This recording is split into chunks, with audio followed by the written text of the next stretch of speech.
So we're going to talk about three pillars of our website, right? Number one being executive growth, the next being leading teams, and the third driving change. And so when you think about executive growth, that's personal, right? What are you doing to build a D&I foundation for your own education, right? What courses are you going to? Who are you talking to in your peer group to see how they're handling things? What experts are you bringing in to have a private conversation one-on-one so you can talk about the things that are concerning you, that are bothering you, that you don't fully understand, and getting vetted, curated resources that are trusted in this space. And so the executive growth mindset is very, very important to this work of diversity and inclusion. The second thing that we want to think about, right, is leading teams, right? And so what are you going to do in terms of the expectation within your leadership for this D&I movement? Are you going to mandate that they take training? Or are you going to make it available for some? That's a big question that we need to answer together, right, as we walk through this. Let's not try to go at this alone, right? There needs to be a couple of folks on your leadership team that are high performers, right, that are very well thought of in the organization, that adopt, right, this promise, right, of a better day for your organization, and work with them to create the leadership of that D&I task force.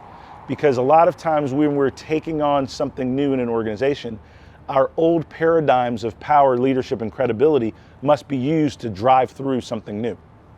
The final thing, we talked about executive growth, we talked about leading teams, and then driving change.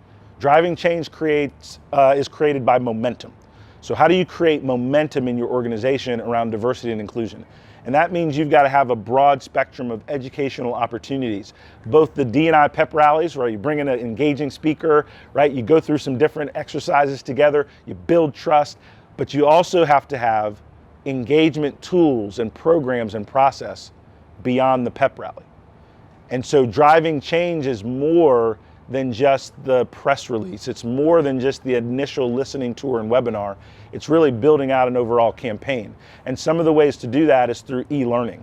And I think it's very important to give people the psychological safety to learn about some of these new topics on their own before you thrust them into group activity.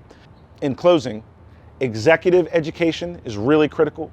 The way that you think about leading teams and handful of champions that you need to really create the environment, and then driving change through both the listening, the webinars, but also the tools and the programming to make sure this is a sustainable action in your company, not just something that, I don't know, Black Lives Matter Spirit Week, right? That's what a lot of people are doing. We're looking for companies and partners and teachers and leaders to figure out how we're going to develop platforms for progress over the long term.